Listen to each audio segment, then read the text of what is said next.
नमस्कार, देवभूमि समाचारों में आप सभी का स्वागत है। मैं हूं आपके साथ रक्षंदा खान। आगे आप मेरे साथ देखेंगे उत्तराखंड की तमाम छोटी बड़ी खबरें विस्तार से, लेकिन उससे पहले एक नजर हेडलाइंस पर।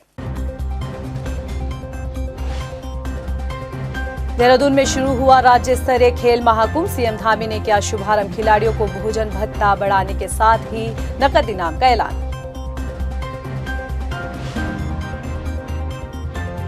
नए साल पर कैबिनेट मंत्री और अधिकारी लगाएंगे चौपाल। जिलों में करेंगे रात्रि प्रवास। सीएम ने पत्र लिखकर लोगों की समस्या सुनने के लिए कहा।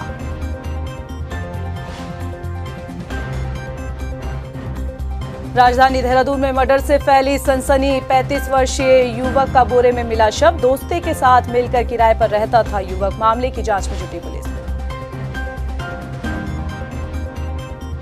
राज्य में बदला मौसम का मिजाज। लगातार लुढ़क रहा राज्य में तापमान। मौसम विभाग ने पहाड़ी इलाकों में जताई बारिश और बर्फबारी की संभावना। और आज स्पेशल स्टोरी में आपको दिखाएंगे घनसाली के सॉफ्टवेयर इंजीनियर अनिरुद्ध की कहानी। कैसे इंजीनियर से बागवान बने और कहलाए बदलाव के वाहक। हेडलाइंस के बाद बुलेटिन में खबरें विस्तार से। और बात सबसे पहले करेंगे सीएम पुष्कर सिंह धामी की। राजधानी देहरादून के महाराणा प्रताप स्पोर्ट्स कॉलेज में खेल महाकुंभ का आगाज हो गया है। कार्यक्रम का शुभारंभ मुख्यमंत्री पुष्कर सिंह धामी और खेल मंत्री रेखा आर्य ने किया। इस मौके पर मुख्यमंत्री पुष्कर सिंह धामी ने खिलाड़ियों को सौगात भी दी। ये रिपोर्ट देखिए।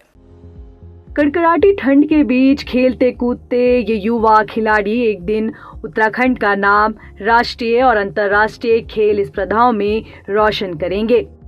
राजधानी देहरादून के महाराणा प्रताप स्पोर्ट्स कॉलेज में गुरुवार से राज्य के खेल महाकुंभ का आरंभ हो गया है। राज्य के सभी 13 जिलों से चुनी गई 13 बेहतरीन टीमें अब राज्य स्तर पर आयोजित इस खेल महाकुंभ में अपना दमखम दिखा रही हैं।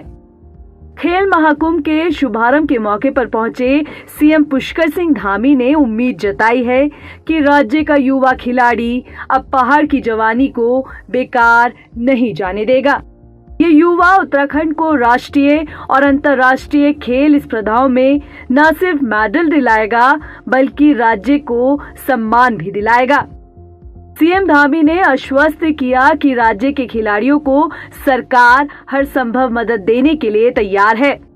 सीएम धामी ने ऐलान किया कि अब न्याय पंचायत स्तर पर जीत दर्ज करने वाले खिलाड़ियों को भी नगद पुरस्कार दिया जाएगा। हमारे प्रदेश के बहुत ही मैं कहूँ कि न्याय पंचायत ग्राम सभा स्तर से जो खिलाड़ी विभिन्न प्रतियोगिताओं में उनको पास करते हुए या उनको जीतते हुए यहाँ तक पहुँचे हैं और यहाँ पर जो खेल महाकुंभ हो रहा है इसके बाद ये सभी लोग राष्ट्रीय जो हमारे खेल हैं उन सभी में प्रतिभाग करेंगे। हम प्रतिबद्ध हैं और संकल्पबद्ध हैं कि हमारे उत्तराखंड के अंदर जितने भी हमारे बच्चे हैं, बेटे हैं, बेटियां हैं, उन सब के अंदर अपार क्षमता है। उनके आगे बढ़ने की बहुत संभावनाएं हैं। उस क्षेत्र में हमारी सरकार पूरी तरह से प्रतिबद्धता के साथ काम कर रही है। खेल महाकुंभ के मौके पर स्पोर्ट्स कॉम्प्लेक्स में 31 करोड़ की लागत से निर्मित शूटिंग रेंज का भी शुभारंभ किया गया। इस मौके पर मौजूद राज्य की खेल मंत्री रेखा आर्य की माने तो राज्य स्तर पर आयोजित हुई खेल प्रतियोगिताओं में 4 लाख से अधिक खिलाड़ियों ने हिस्सा लिया। ऐसे बच्चों का प्रतिभाग है जो न्याय पंचायत स्तर से फतह करते करते ब्लॉक स्तर पर पहुंचे और ब्लॉक स्तर से फतह करते हुए जिले स्तर पर पहुंचे और जिले स्तर से फतह करते हुए आज राज्य स्तर पर पहुंचे हुए हैं। और मैं मानती हूं कि ये बच्चे वो हैं जिनके पास में जो है आर्थिक संसाधनों के अभाव में भी, लेकिन जिनके अंदर खेल की जो दिया है वो हमेशा प्रज्वलित रहा। तो ऐसे बच्चे इसमें सेलेक्ट होकर यहाँ पहुँचने का काम हुआ है। और निश्चित रूप से इस राज्य स्तरीय प्रतियोगिताओं में प्रतिभाग करते हुए जितने संख्या लड़कों की है उतनी ही संख्या लड़कियों की भी है। तो ये साफ साफ संदेश देता है कि खेल महाकुंभ में अब जिस प्रकार के प्रयास माननीय मुख्यमंत्री जी के मार्गदर्शन में हम लोगों ने किए, अब खेल के प्रति समाज के दृष्टिकोण में बहुत बड़ा परिवर्तन आया है। उत्तराखंड में खेल महाकुंभ जहां एक और राज्य में नए खिलाड़ियों को मंच दे रहा है, तो वहीं कई साल बाद अब सरकार ने राज्य में एक बार फिर से खेल कोटा शुरू करने का ऐलान भी किया है। देहरादून से मनीष डंगवाल की रिपोर्ट। खेल महाकुंभ कार्यक्रम के दौरान मुख्यमंत्री पुष्कर सिंह धामी ने डेफ ओलंपिक के गोल्ड मेडलिस्ट अभिनव देशवाल को 2 करोड़ की धनराशि देकर सम्मानित किया। डेफ ओलंपिक में ही कांस्य पदक जीतने वाले खिलाड़ी शौर्य सैनी को भी मुख्यमंत्री पुष्कर सिंह धामी ने 1 करोड़ की धनराशि दी। सम्मान पाने वाले दोनों ही खिलाड़ी काफी उत्साहित दिखे। ये डेफ ओलंपिक्स 2022 में हुआ था और मुझे ब्रॉन्ज मेडल मिला है और मैं धन्यवाद करना चाहूँगा कि मुझे 1 करोड़ की धनराशि मिली है। तो ये सब धनराशि हमने दिया है, इसके लिए धन्यवाद। मुख्यमंत्री पुष्कर सिंह धामी ने नए साल पर कैबिनेट मंत्री और शासन के अधिकारियों को जिलों में जाकर चौपाल और रात्रि प्रवास करने के लिए पत्र लिखा। मुख्यमंत्री धामी ने बताया कि 25 दिसंबर को सुशासन दिवस के मौके पर चौपाल कार्यक्रम का आयोजन किया गया।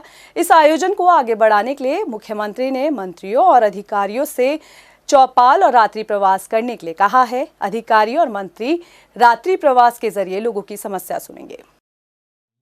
25 तारीख से हमने कार्य प्रारंभ किया है कि जनता के बीच में हम सब लोग जाएंगे।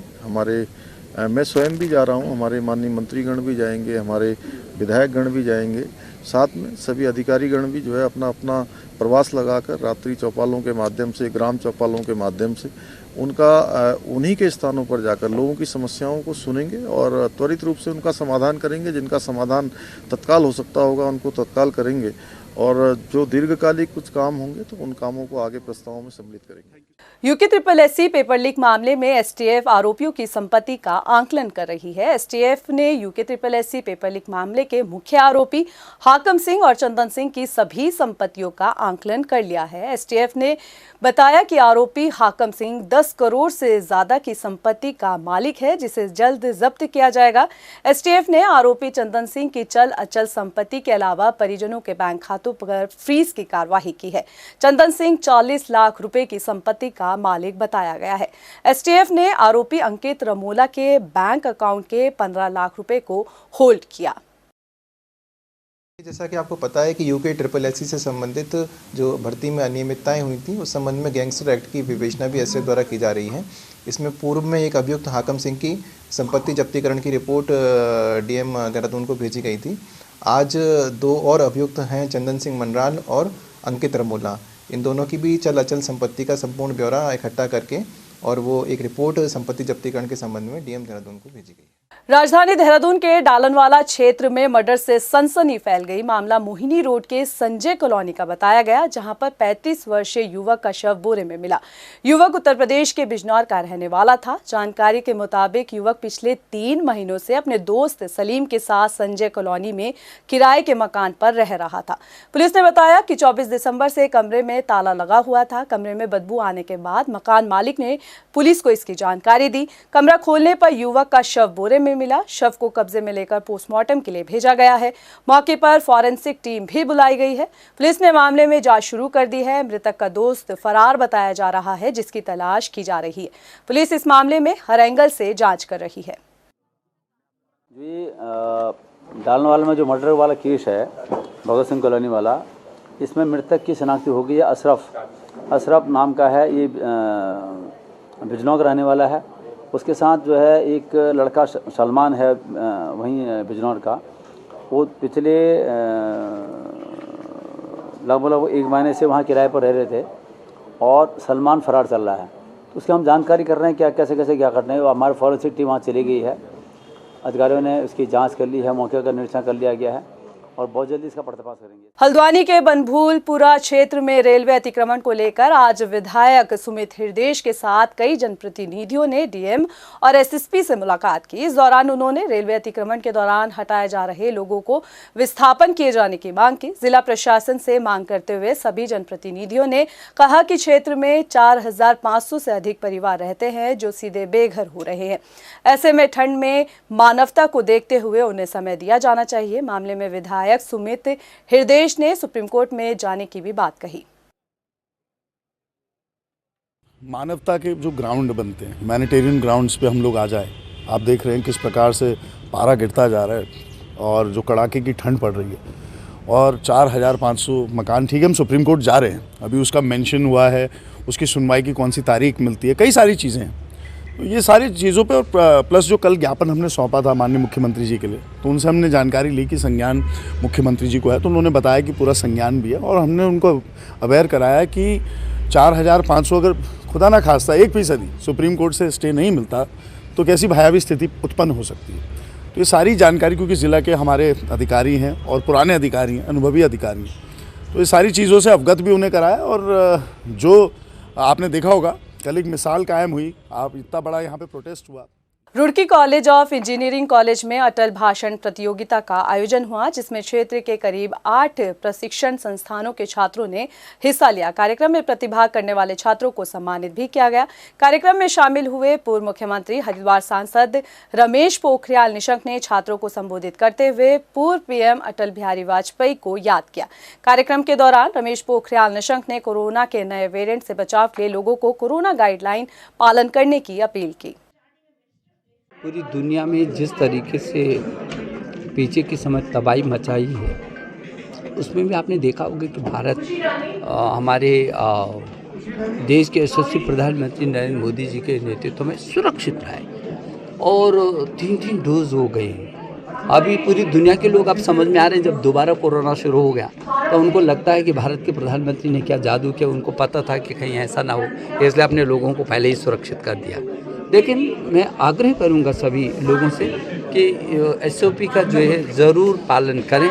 जो निर्देश जारी हो रहे हैं शासन के द्वारा, भारत सरकार के द्वारा, उसका पालन जरूर करेंगे तो हम इसका मुकाबला कर लेंगे। उत्तराखंड के सियासी मायनों में साल 2022 काफी अहम रहा। सत्ताधारी बीजेपी ने न सिर्फ ऐतिहासिक जीत हासिल की, बल्कि 22 साल में राजनीति का मिथक भी तोड़ा है। लेकिन 2022 में हुए उत्तराखंड विधानसभा चुनाव में जिन नेताओं को विधानसभा चुनाव में हार मिली, बीजेपी और कांग्रेस हाईकमान ने उन्हीं नेताओं को अहम पदों की जिम्मेदारी से नवाजा। ये रिपोर्ट देखिए। उत्तराखंड की सियासत में साल 2022 कई मायनों में नई पटकथा लिख गया। उत्तराखंड के विधानसभा चुनाव 2022 में जिन नेताओं को चुनावी मैदान में जनता से हार मिली, उन्हें बीजेपी और कांग्रेस हाईकमान ने अहम पदों पर जिम्मेदारी से नवाजा। बीजेपी और कांग्रेस दोनों के प्रदेश अध्यक्षों की अगर हम बात करें तो 2022 के विधानसभा चुनाव में बीजेपी के प्रदेश अध्यक्ष महेंद्र भट्ट बद्रीनाथ विधानसभा सीट से चुनाव हारे। उसके बावजूद पार्टी ने उन पर भरोसा जताते हुए प्रदेश अध्यक्ष की अहम जिम्मेदारी सौंपी। तो वहीं कांग्रेस के प्रदेश अध्यक्ष करण महारा को भी 2022 के विधानसभा चुनाव में रानीखेत से हार का सामना करना पड़ा था, लेकिन कांग्रेस हाईकमान ने उन पर भी भरोसा जताते हुए हार के बावजूद प्रदेश अध्यक्ष की अहम जिम्मेदारी सौंपी। यहां तक कि उत्तराखंड के मुख्यमंत्री पुष्कर सिंह धामी भी 2022 के विधानसभा चुनाव में खटीमा से चुनाव हार गए, लेकिन हाईकमान का विश्वास जीतने में पुष्कर सिंह धामी कामयाब रहे और पार्टी ने उन्हें मुख्यमंत्री की कुर्सी सौंप दी, जिसके बाद पुष्कर सिंह धामी ने चंपावत विधानसभा सीट से उपचुनाव जीतकर ऐतिहासिक रिकॉर्ड भी बनाया। बीजेपी नेताओं का कहना है कि साल 2022 का विधानसभा चुनाव मुख्यमंत्री पुष्कर सिंह धामी के नेतृत्व में ही लड़ा गया था। पार्टी को 47 सीटें जीताने में पुष्कर सिंह धामी के चेहरे का ही असर देखने को मिला है। इसलिए भाजपा हाईकमान ने पुष्कर सिंह धामी की लोकप्रियता को देखते हुए मुख्यमंत्री की अहम जिम्मेदारी सौंपी। आप देख सकते हैं कि उत्तराखंड के अंदर जिस प्रकार से डबल इंजन की सरकार ने विकास के नए आयामों को स्थापित किया है, उसको देखते हुए उत्तराखंड की जनता ने सारे जो भी मिथक थे, सारे मिथकों को तोड़ते हुए भारतीय जनता पार्टी की सरकार को स्थापित करने का काम किया। और निश्चित रूप से बहुत सारी चीज़ें ऐसी भी हुई कि मुख्यमंत्री जी के नेतृत्व में हम चुनाव पूरी प्रदेश के अंदर जीते और मुख्यमंत्री जी अन्य विधानसभाओं में रहे, हम चुनाव हारे भी। लेकिन जिस प्रकार से उनके सफल नेतृत्व में भारतीय जनता पार्टी की सरकार ने इतिहास बदला, उत्तराखंड के अंदर इतिहास रचने का काम किया, तो हाईकमान ने उनके इस काम को देखते हुए, उनके डेडिकेशन को देखते हुए एक बार फिर से उन्हें मौका दिया और उनके नेतृत्व में हम फिर से काम कर रहे हैं। जहां एक तरफ बीजेपी के लिए साल 2022 काफी अहम रहा, तो वहीं कांग्रेस के लिए निराशा भरा भी था।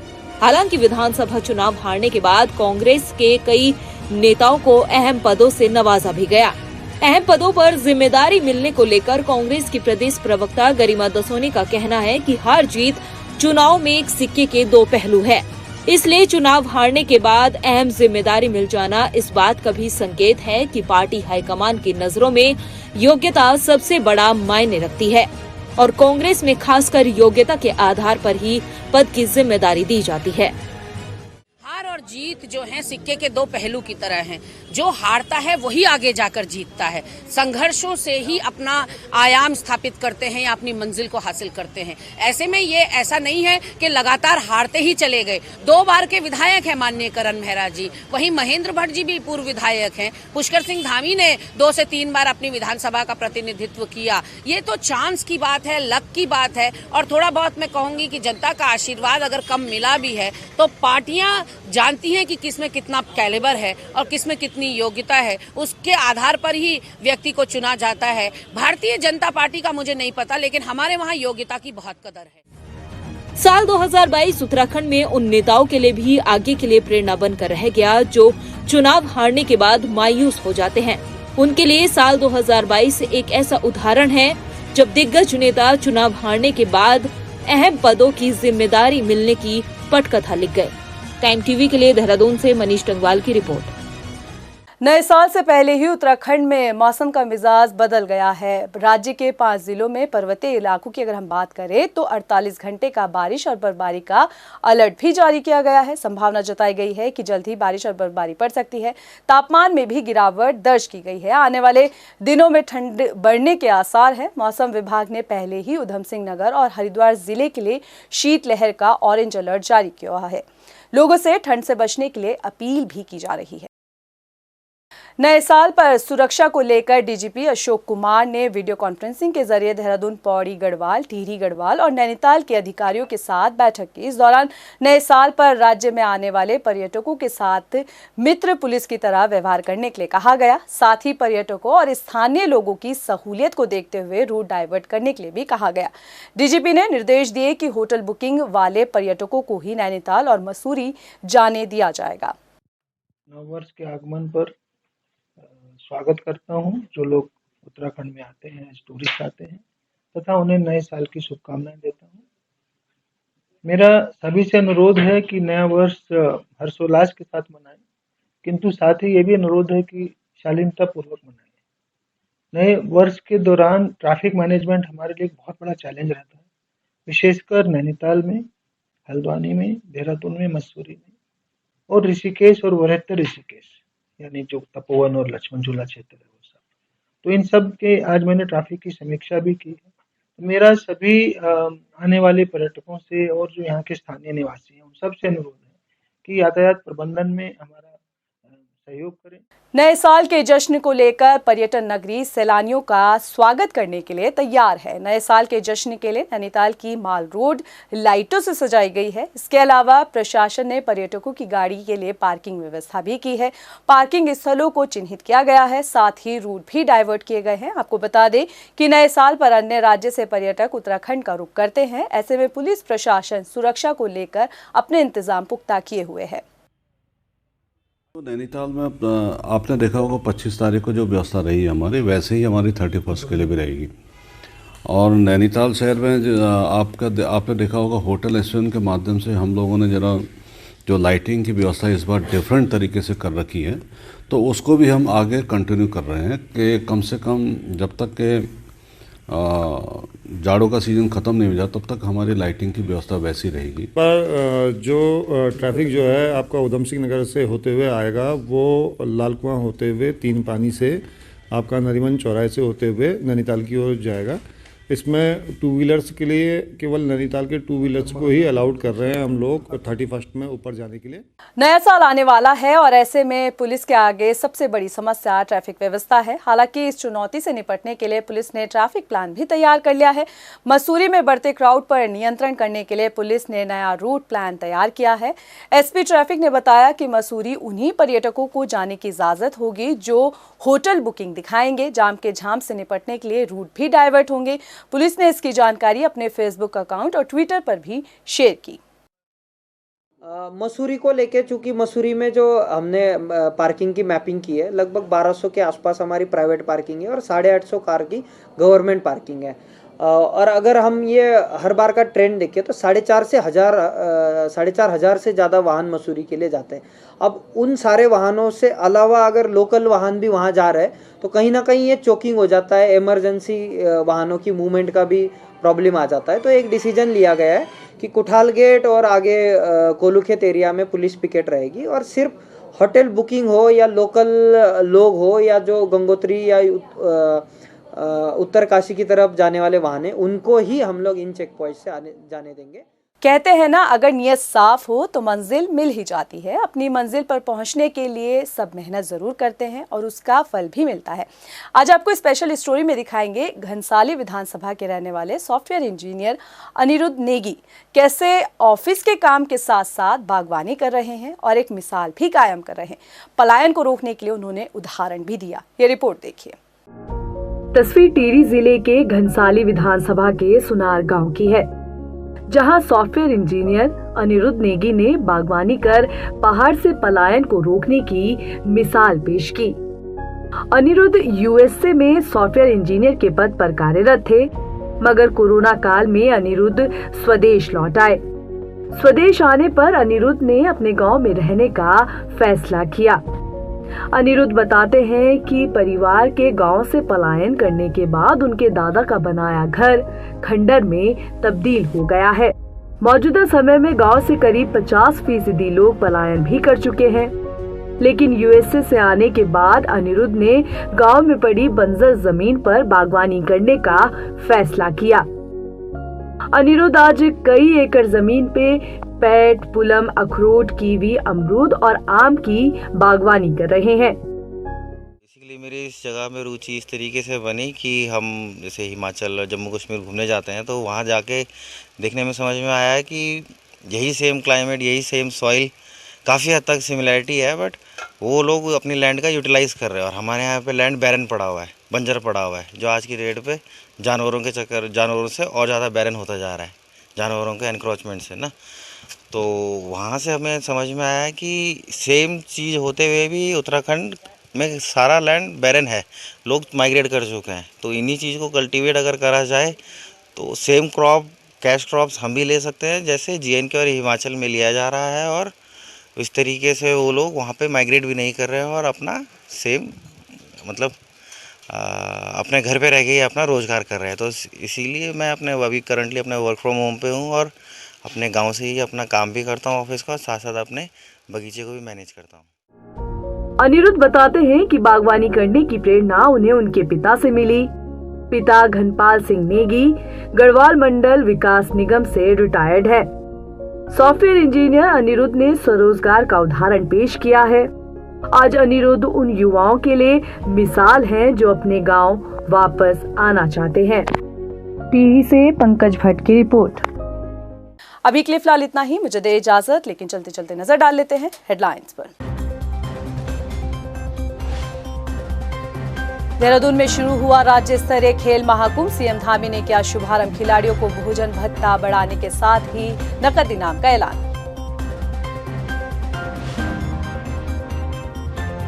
नए साल पर कैबिनेट मंत्री और अधिकारी लगाएंगे चौपाल, जिलों में करेंगे रात्रि प्रवास। सीएम ने पत्र लिखकर लोगों की समस्या सुनने के लिए कहा।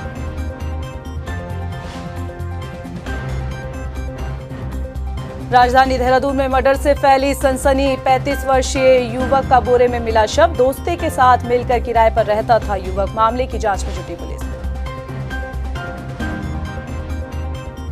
राज्य में बदला मौसम का मिजाज, लगातार लुढ़क रहा राज्य में तापमान। मौसम विभाग ने पहाड़ी इलाकों में जताई बारिश और बर्फबारी की संभावना।